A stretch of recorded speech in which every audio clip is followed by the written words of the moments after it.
I figured if I can't fix Jeeps, I'm gonna barbecue.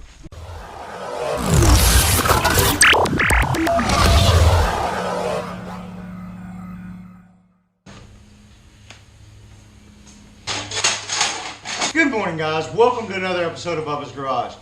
Yesterday, things went really well. The whole refrigerator thing worked out really good. Thank you, baby. Welcome, honey. So if you guys aren't following us on Facebook, please check that out. I found a great deal at the hardware store. I got a $330 lawnmower for like 200 bucks. And I wasn't even looking for a lawnmower, but it has a bag on it. It was a really good deal. It was a really good deal. So today, well, I think today is a Jeep kind of day. Unfortunately. See, yesterday evening I came out to do my thorough inspection on the Jeep because it has to go in for its annual inspection tomorrow. Well, I found out the horn doesn't work. So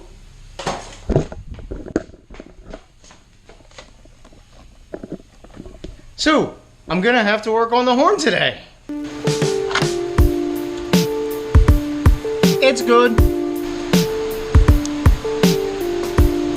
12. Alright guys, fuse is great. Relay is actually working.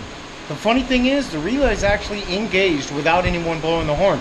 I checked the voltage here at the horn and I have voltage at the horn, even when no one is pressing the button on the horn. So it looks like we need to check the dash and all the wiring behind that. So let's go.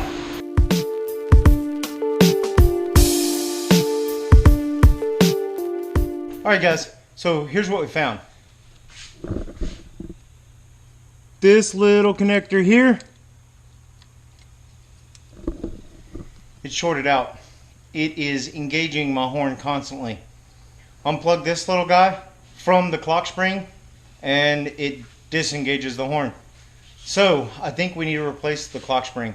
The downside about that is nobody locally has the part. So I just placed an order to order that online. So it's going to be about a week, maybe 2 weeks before we can get that figured out. We'll have to take the airbag off. We'll have to take the steering wheel off and pull the clock spring out and put the new clock spring in and maybe even have to replace the horns. So that will be a later episode, unfortunately. So definitely stay tuned for that. What a bummer, guys. So I was really looking forward to driving Jeep Junior again for the next few weeks. We're not really going to be getting any rain. On the flip side, right? So we put the lid back on the fish aquarium. That's a good thing, right? So I got some other stuff done. My protein skimmer's back here in the back doing its little skimming jing thing. And we had a problem. The lids actually wouldn't fit with the lights on it. So we reversed them. We reversed the lids and it actually fit. See, we reversed them and it actually fit. It actually fit really well. But now I'm kind of burnt out. Not burnt out, I'm bummed out. We can't go for a ride in Jeep Junior today or tomorrow or the next day. Well babe, you know what we could do? We could put it all back together again. Because you don't have to have a horn drive down the road. And in the end, I have a month. They'll never know.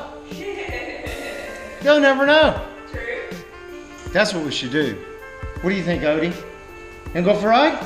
You want to go for a ride? See, Odie loves Jeep Junior.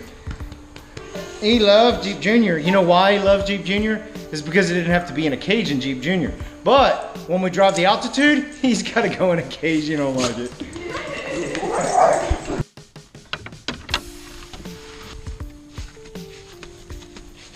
I figured if I can't fix Jeeps, I'm gonna barbecue. Ho, ho, ho, ho. It is still pretty toasty here, guys.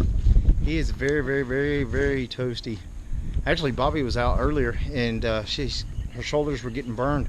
I don't know if you saw our previous episode, but we were out working on the fish aquarium stuff, and man, she was wearing one of our tank tops and she just got burned really good, so she had to change.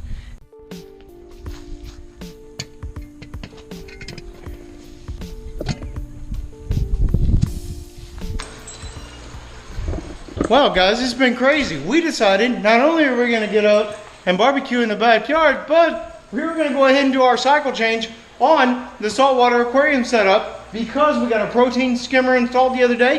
If you guys didn't see that, I'll leave a link to the eye in the sky so you can check it out. But things are definitely progressing. We're going to be ready to add fish in the next week to 2 weeks. this is our last cycle change. We should be good. Fingers crossed. We'll see. Back to the barbecue. See, guys, I built this little Bubba pit a long time ago. It was on a 20-pound propane cylinder. We built this Bubba pit out of a 20-pound propane cylinder. We had to straddle it to pop the top on it, and it was a little bit scary, but it just goes to show you, you never know what's going to happen right here in Bubba's garage. What's up, guys? I hope you guys are having a fabulous day today. I worked on a Jeep Junior the TJ, and unfortunately I got bad news. I got to wait on parts to come in. But stay tuned for a future video because we will be fixing that Jeep. I just have to fix it. Meanwhile, I'm going to have to drop the altitude. That's okay. At least we have a second vehicle. Yeah, I don't want to drop the altitude. The TJ is more fun. Sorry. As Bubba would say, it's funner, y'all. Funner? It's funner. Outside of that, we've been doing a cycle change on the fish aquarium system and barbecuing. You probably saw some of that earlier. And if you have not checked out our Facebook Live feed, go check that out. It's pretty cool. We are actually barbecuing. So, yeah, I'm going to go eat. You We got grub. I'm hungry. We got grub, y'all. You got a grub, y'all? She's got a grub, y'all. So, if you guys like this video, please give us a huge thumbs up. If you really like this video, please subscribe. This is Bubba's Garage. We do the best that we can with what we have. Sometimes we just don't really know, and it just happens to work. And we always learn lessons along the way. Oh, absolutely. Absolutely. See you guys on the flip side, everybody. Good night. Good night. Guys, I know it sounds ghetto to you, but here's the thing. All of the food in the refrigerator is pretty much toasted, no good anymore.